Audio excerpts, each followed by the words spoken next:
मनुष्य के शरीर में 3 प्रकार के विकार होते हैं और ये विकार का मतलब होता है वृत्तियाँ, चित्त की वृत्तियाँ।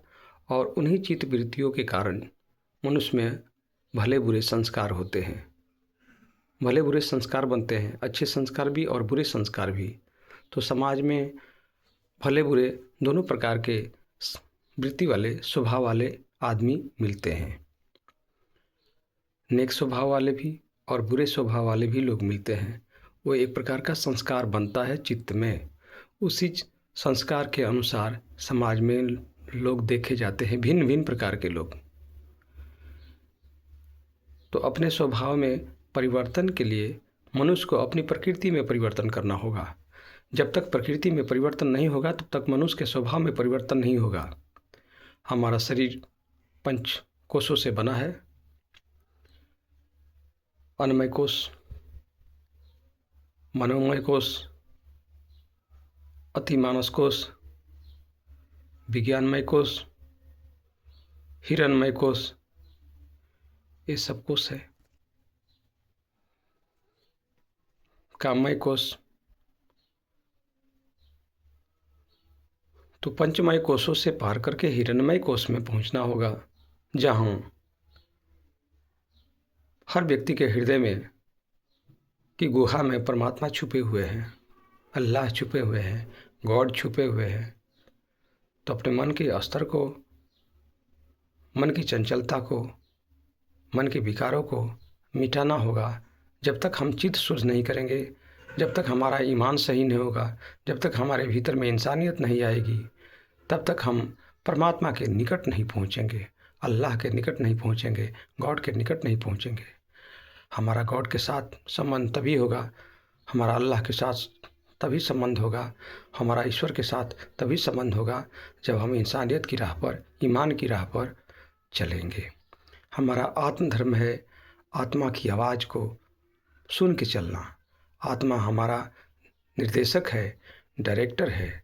आत्मा हमारा भला चाहती है, परंतु हम अपनी मन की चंचलता में उनके साथ हमारा संबंध डिस्कनेक्ट हो जाता है। जब तक हम अपने मन को एकाग्र नहीं करेंगे, इकाई मन नहीं बनाएंगे, तब तक हमारा उस परमात्मा के साथ संबंध नहीं होगा। हम गिर जाएंगे, नीचे गिर जाएंगे और अंधकार की तरफ चलते चले जाएंगे और मृत्यु में भी, काल में भी हम जहन्नुम में चले जाएंगे।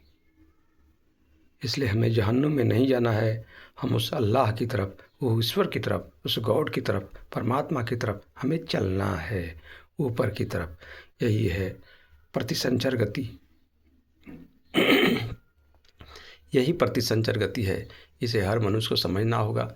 और जब तक हम उस ईश्वर की उपासना नहीं करेंगे, हमें नियम है दोनों समय, कम से कम दोनों समय नियमित रूप से साधना करना। दोनों समय नियमित रूप से साधना करेंगे। साधना का मतलब होता है मन को नियंत्रण करने की कला, मन को निग्रह करने की कला। मन जब एकाग्र हो जाता है तो परमात्मा की निकटता हमारी बढ़ जाती है और हमारे भीतर में भक्ति भाव जागृत हो जाता है उनके लिए। तो जो भी हम कार्य करते हैं उनको समर्पित करते हुए चलते हैं, तो वही हुआ ईश्वर की उपासना, ईश्वर की साधना।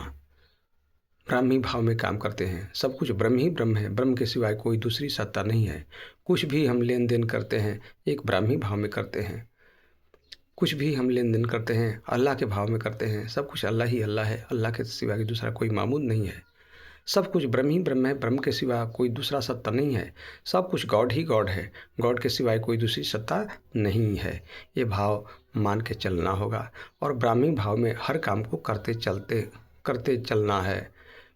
तो इस प्रकार हमारे चित्त में फिर से नए संस्कार नहीं बनते और पुराने संस्कार क्षय होने लगते हैं और वह फिर एक दिन वह परमात्मा में खुद को, अपने को मर्ज कर लेता है। उसकी रूह जो है परमात्मा के साथ मिल करके एक हो जाती है। यही है खुदा की कामयाबी, यही है खुदा की कामयाबी, यही है खुदा की कामयाबी। ईश्वर प्राप्ति अनुसंधान केंद्र यूट्यूब चैनल द्वारा जनहित में जारी।